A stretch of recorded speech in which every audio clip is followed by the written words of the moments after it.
Assalamualaikum warahmatullahi wabarakatuh. Kembali lagi bersama saya Muhammad Fahmi. Selamat datang buat teman-teman yang baru mengikuti saya dan juga selamat datang kembali buat teman-teman yang udah mengikuti saya. Di video sebelumnya sudah saya jelaskan tentang netwatch, kemudian email, kemudian apa lagi? Oh, Telegram ya.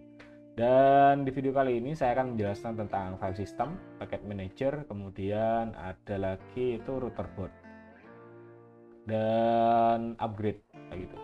Jadi kita langsung saja. Kita masuk ke mikrotiknya, kemudian kita buka di bagian di files. Nah, mungkin udah pada banyak yang tahu juga untuk file system ini ataupun file list ini gunanya buat apa. Jadi ini hampir sama kayak kalau di PC ataupun laptop itu, ini bisa dianggap atau dikategorikan sebagai hard disknya. Jadi penyimpanannya, sorry. Dan di sini tuh bisa kita menyimpan apa aja ya. Jadi kalian juga bisa menyimpan apa namanya ini? Log log juga kalian bisa simpan. Jadi settingannya itu ada di sistem log kalau nggak salah, logging. Nah, ini juga bisa disimpan, kalian bisa simpan ke sini. Dan juga kalau nggak apa namanya? Kalau nggak log itu ada juga kayak kemarin yang saya jelaskan di video sebelumnya, itu ada graphing. Jadi kalian juga bisa simpan di sini graphingnya itu. Jadi kayak log juga, namun hanya berbeda kayak graph gitu ya untuk hasilnya. Kalian juga bisa di-download di sini. Klik kanan kemudian di-download apa yang diperlukan ataupun yang akan digunakan kayak gitu. Kemudian di sini juga bisa kita nyimpan itu kayak tampilan login ataupun kalau kita pakai hotspot itu kan biasanya ada apa ya, harus kita login gitu loh. Jadi tampilannya itu bisa rubah dan disimpannya itu di sini. Jadi kalian juga bisa mengedit ataupun membuat tampilan login yang berbeda lah kayak sebelumnya kayak gitu. Kemudian yang kedua ada package manager. Nah, di package manager ini adalah suatu sistem mikrotik router OS ya. Dan ini itu sudah apa ya? Sudah terinclude di dalamnya itu. Kalau misal kalian baru install ataupun baru pakai mikrotik itu sudah terpakai semua kecuali yang IPv6. Dan ini merepresentasikan yang ada di sini. Jadi misal kayak apa ya, kayak di DHCP ini. Nah, ini kan ada di sini. Nah, itu sudah DHCP client, DHCP relay, kemudian DHCP server itu sudah masuk di bagian sini. Kemudian di hotspot itu ada di sini.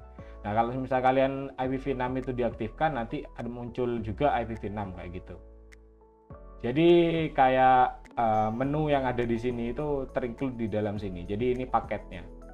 Kayak semisal kalau kalian itu pernah installing komputer ataupun installing PC, jadi mungkin kalian juga kayak semisal install drivernya kayak gitu. Nah, ini bisa dikategorikan sebagai drivernya kayak gitu.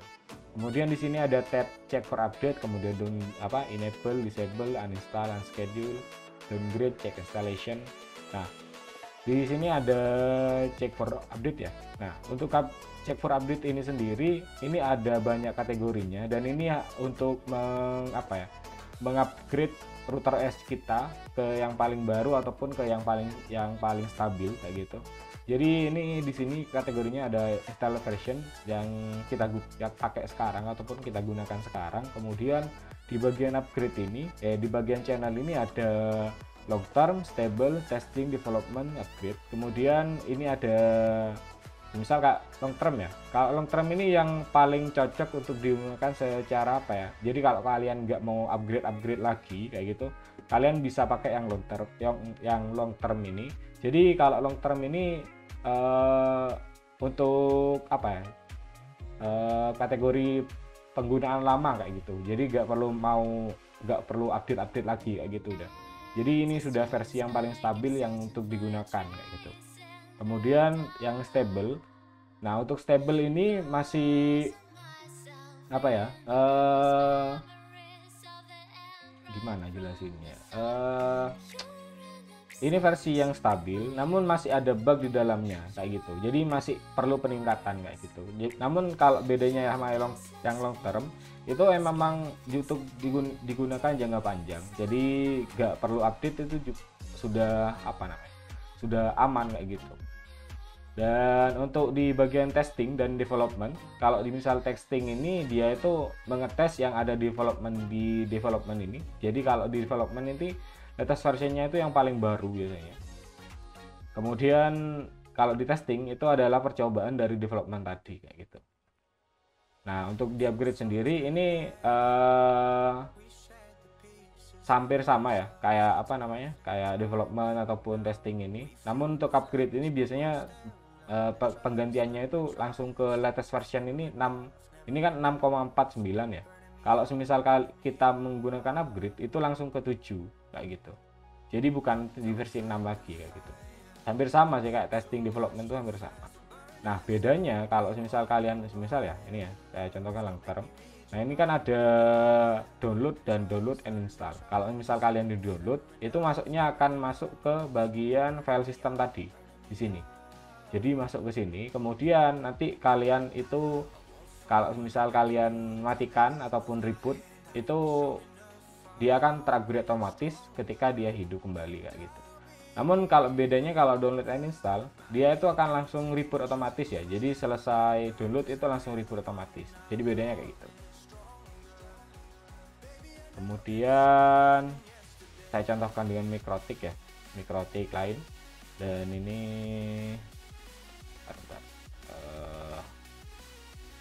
yang ketiga itu ada namanya router board. Nah, ini router board. Nah, di router board ini itu adalah sistem ataupun spesifikasi yang kalian gunakan. Jadi kalian juga bisa upgrade, itu kan bisa upgrade manual ya. Jadi kan kalau tadi kan sistem di package, check for update. Nah, kalian bisa update dari sini atau kalian juga bisa download di sini, bentar. Mikrotik.com. Nah, di mikrotik.com ini langsung kalian masuk ke bagian software. Di bagian software ini di bawah itu ada ada 7,5 stable ataupun 7,6. Nah, ini router OS V7. Nah, kalau misal kalian masih mau pakai yang V6 juga gak masalah. Jadi 6,48 long term ataupun stable. Nah, ini kan ada versinya juga. Jadi kalian tuh harus menyesuaikan juga. Nah, ini fungsinya di router board tadi. Jadi nah, di router board sini ini kan ada MT7621 apa namanya itu, L firmware tab-nya. Jadi kalian itu menyesuaikan di sini juga kayak gitu. Dan di bagian mana lagi ya, di sini ini kan ada karam firmware-nya 646.8 atau ya ini. Jadi kalau bawaannya si router board yang saya miliki ini ataupun Mikrotik yang saya miliki ini adalah 6,46.8. Jadi versi bawaannya itu router OS-nya adalah ini. Jadi kalau misalnya kalian upgrade itu akan versi yang terbaru. Kemudian untuk yang versi yang sebelumnya ini akan tertimpa. Jadi sudah gak dipakai lagi kayak gitu. Jadi kalau misal kalian reset, kalau meskipun sudah di upgrade di reset, itu akan kembali ke current firmware yang ini kayak gitu. Dan bedanya itu di sini. Oh iya, sorry, yang firmware tab ini ya, bukan kita menyesuaikan yang ini. Sorry, saya salah tadi. Kita ngeceknya di bagian mana tadi? Kalau nggak salah di bagian resource. Nah, di resource kayaknya ya. Ini arsitektur name. Jadi kalau yang barusan itu bukan ya. Jadi kalau kalian itu mau download di sini, itu kalian harus menyesuaikan arsitektur name-nya juga. Nah, MABWS. Kemudian misal kayak gini, kalian langsung install aja gini. Nah, di download. Nah, kalau di download kalian itu masukkan ke file system tadi. Oke, masukkan ke sini, bagian sini, di luar ya. Jadi gak di dalam flash ini ataupun di dalam disk ini kayak gitu. Jadi di luar. Setelah kalian masukkan sini, kalian tinggal reboot saja. Kalau sudah kalian reboot, pasti dia akan berubah. Kemudian kalian cek di bagian sistem resource ini, dan versinya tinggal dicek aja berapa gitu.